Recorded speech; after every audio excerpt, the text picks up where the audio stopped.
တခါတော့ကပေါ်ပေါ်ဆိုတဲ့ရွာလေးတစ်ရွာမှာဦးအောင်ဆန်တို့လင်မယားနှစ်ယောက်ရှိပါတယ်။ဦးအောင်ဆန်နဲ့ဒေါ်တင်တို့လင်မယားနှစ်ယောက်ကတော့အိုဟောင်းနေပြီဖြစ်တဲ့တဲအိမ်လေးမှာနေထိုင်ကြပြီးချင်းပေါင်မုံညင်းကစွန်းစားတဲ့ဟင်းသီးဟရွက်မျိုးစုံကိုစိုက်ပျိုးထားကြပါတယ်။သားသမီးမရှိတာကြောင့်သူတို့နှစ်ယောက်ရဲ့ဘဝရက်တည်ရေးကခက်ခဲလွန်းပါတယ်။ဝင်ငွေကမလုံလောက်တာကြောင့်အသုံးစရိတ်ကိုလည်းမနှဲကိုချွေတာနေရတာပေါ့။အဲ့ဒီလိုနဲ့အချိန်တွေကတဖြည်းဖြည်းကုန်ဆုံးလာတယ်။ဒီနေ့မှာတော့ဒေါ်တင်မှာကိုဝင်ရလာပါတယ်။ဒါကလည်းသူတို့နှစ်ယောက်အတွက်အမွေဆက်ခံမဲ့သူရှိလာတော့မှဖြစ်ပါတယ်။ဦးအောင်ဆန်နဲ့ဒေါ်တင်တို့ကတော့အရန်ကိုပျော်ရွှင်နေကြတာပေါ့။ယောက်ျားရေကျမတို့မှာကလေးရလာတော့မှဆိုတော့ငွေကိုကြိုပြီးစုဆောင်းထားမှရမယ်။ကောင်းပါပြီမိမရဲ့ငါအလုပ်တွေပို့လုပ်ပြီးကလေးတွေကြိုစုထားလိုက်ပါမယ်။မင်းပဲကျမကြီးကောင်းနေပါ။သူတို့နှစ်ယောက်ကတော့ကလေးတွေကြိုတင်ပြီးစီစဉ်နေကြတာပေါ့။အခုနောက်ပိုင်းမှာတော့ဦးအောင်ဆန်ဟာအလုပ်တွေကိုအရင်ကထက်ကြိုးစားလုပ်ပါတယ်။ဒေါ်တင်ကလည်းအိမ်မှာသူနိုင်တဲ့လောက်လှုပ်ကင်ပေးပါတယ်။ယောက်ျားရဲ့ကျမတော့အခုဘိုက်ကပူပူနာလာတယ်လို့ပဲမကြခင်ကလေးမွေးတော့မှထက်နေကျမမီးဖွားဖို့အတွက်တားဖွားဆရာမတယောက်လောက်ရှာထားပေးပါအောင်ရှင်။ကောင်းပြီလေမိမငါမင်းအတွက်ကြိုတင်ပြီးတော့စီစဉ်ထားလိုက်ပါမယ်။ဦးအောင်ဆန်ကတော့သူ့ရဲ့မိမကလေးမွေးလာတော့မှဖြစ်တာကြောင့်ဆေးဆရာကြီးဖိုးတန်ချောင်းစီကိုသွားလိုက်တယ်။အိုးမင်းရဲ့မိမတောင်ကလေးမွေးတော့မှာပါလား။အေးပါမိမမီးဖွားရတာလွယ်အောင်ငါဘာတခါလေးလိုက်ခဲ့ပါမယ်။အခုတော့မင်းရဲ့မိမကိုအားရှိတာတွေကြွေးထားရဲ့လားကွာ။ကြွေးပါတယ်ဆရာ။အခုတော့သူ့အိမ်မှာပဲကောင်းကောင်းအနားယူနေပါတယ်။အေးပါကောင်းတယ်။ငါခိုမင်းနဲ့တူတူလိုက်ပြီးမင်းမိမရဲ့အခြေအနေကိုကြည့်ပေးပါမယ်။ဦးအောင်ဆန်လည်းဆေးဆရာကြီးဖိုးတန်ချောင်းကိုသူ့ရဲ့အိမ်ခေါ်လာပါတယ်။ဒါပေမဲ့သူတို့ရောက်လာတော့ဒေါ်တင်ကကလေးမွေးလိုက်ပါပြီ။ဒေါ်တင်ကပြုံးပြီးတော့ကြည့်နေပါတယ်။အိုးဒေါ်တင်ကကလေးတော့မွေးလိုက်ပြီလား။မြန်ပါဗျာ။ကောင်းပါတယ်။ကျွန်တော်ကူညီပေးစရာတော့မလိုတော့ဘူးပေါ့ဗျာ။ဟုတ်ပါတယ်ဆရာရဲ့။အခုလိုမြန်ဆန်မွေးလာတော့လေကောင်းပါတယ်ဆရာ။ငါတို့သားလေးကျမ်းမာရေးကောင်းတော့တော်သေးတာပေါ့ကွာ။ဦးအောင်ဆန်ကတော့သူ့ရဲ့သားလေးကိုကြည့်ပြီးပြောနေရှာတယ်။အခုဆိုသူတို့ဘဝတွေကိုသားလေးတယောက်ရောက်လာပါပြီ။အိုးသားလေးရဲ့ချစ်စရာကောင်းလိုက်တာ။ဖေတို့မှကလေးရလာမယ်လို့တွေးတော့မတွေးခဲ့ဘူး။ငါရဲ့သားလေးကိုဆရာဝန်ဖြစ်စေချင်တယ်။သားလေးကိုကြည့်ရတာလိမ္မာမဲ့ပုံမဲတော့အခုလိုကလေးတယောက်ရလာတော့အရန်ကိုပြောစရာကောင်းတာပဲနော်။ဦးအောင်ဆန်တို့လင်မယားကတော့သူတို့ရဲ့သားကြော်တင်ကိုအရန်ချက်ပါတယ်။သူတို့နှစ်ယောက်စလုံးကကြော်တင်ကိုအရန်အလိုလိုက်ပါတယ်။အဲ့ဒီလိုနဲ့ကြော်တင်လည်းတဖြည်းဖြည်းအရွယ်ရောက်လာပြီးကြီးပြင်းလာပါတယ်။ဒါပေမဲ့ကြော်တင်ကတော့အရန်ကိုစိုးသွမ်းတဲ့ကလေးပါ။နေ့တိုင်းရွယ်တူကလေးတွေနဲ့ရန်ဖြစ်လို့ရှိပြီးရွာထဲကမိဘတွေကဦးအောင်ဆန်စီလာတိုင်ကြပါတယ်။ဘာပြောတယ်။ကျွန်တော်ရဲ့သားလေးကအစောမှတ်တာပဲရှိရပါ။တလောက်လည်းမစိုးသွားမအောင်ဗျာ။ဟုတ်ပါတယ်တော့။သားလေးကဘသူ့ကိုမှပြဿနာမရှာပါဘူး။ကျမတို့အပေါ်မှာလည်းတိတတ်တယ်။ရှင်လာပြောတာမယုံဘူး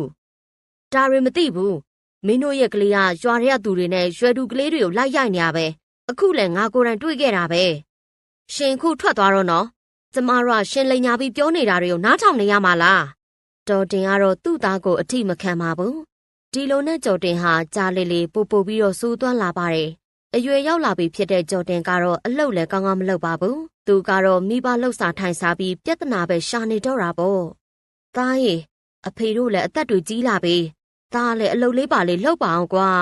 ။အဖေကသားအလုပ်မလုပ်ချင်ပါဘူး။ဒီတိုင်းလွတ်လပ်ပဲနေချင်တာ။သားလေးအမေတို့ပိုင်တဲ့မြေကွက်လေးထဲမှာတီးပင်စားပင်တွေစိုက်ပျိုးပါလားသား။မစိုက်ချင်ပါအမေပဲလှုပ်ထားလိုက်လေ။သားအပင်တွေစိုက်ပျိုးရတာဝါသနာမှမပါတာ။အဲ့ဒီလိုနဲ့အချိန်တွေတဖြည်းဖြည်းကုန်ဆုံးလာပါတယ်။ဒီနေ့မှာတော့ဦးအောင်ဆန်ကလည်းကျမ်းမာရေးမကောင်းဖြစ်ပြီးဆုံးမသွားခဲ့ပါတယ်။အခုဆိုရင်ကျော်တင်မှာအမေတယောက်တည်းသာကြံမာတော့တယ်။ကျော်တင်ကတော့အဖေဆုံးမသွားပြီဖြစ်ပေမဲ့အရင်တိုင်းမှာပဲအတိတရားမရှိလာပါဘူး။အမြဲလိုပြဿနာတွေရှာနေတော့တာပေါ့။အမေသားကိုပတ်စံပေးပါဦး။သားသုံးစရာတော့မရှိတော့ဘူး။သားရဲ့အခုအမေတို့မှာပတ်စံချွေတာနေရတာလေ။အခုတော့ညစာအတွက်မရှိသေးဘူးသား။ဟာအမေရလဲဗျာပတ်စံရှိနေတာထုတ်မပေးဘူး။ကဲဟာ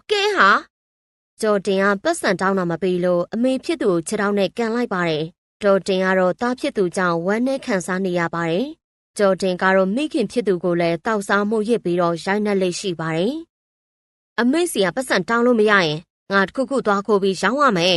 ။ဒီနောက်မှာတော့ကျော်တင်ဟာတထေးကြီးဦးပလာရဲ့အိမ်ထဲဝင်ပြီးရတနာတွေကိုခိုးယူဖို့ကြိုးစားခဲ့ပါတယ်။ဒါပေမဲ့သူကမကောင်းခဲ့ပါဘူး အိမ်ထဲကိုပြန်ရောက်လာတဲ့ဦးဖလားက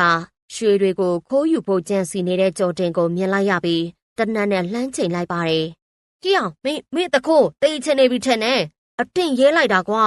။တောင်းမှန်ပါတယ်ဗျာ။ကျွန်တော်ခွင့်လွှတ်ပေးပါ။ကျွန်တော်ဒီကနေထွက်သွားခွင့်ပြုပါ။ဒါပေမဲ့ကျော်တင်ကိုဦးဖလားကတနတ်နဲ့လှမ်းပစ်လိုက်တယ်။ကျော်တင်ကတော့နေရာမှာတင်သေဆုံးသွားပြီးသူ့ရဲ့မကောင်းတဲ့ကံတွေကြောင့်တစိတကောင်ဖြစ်သွားပါတယ်။ကျော်တင်ကတစိဘဝကိုရောက်သွားမှပဲ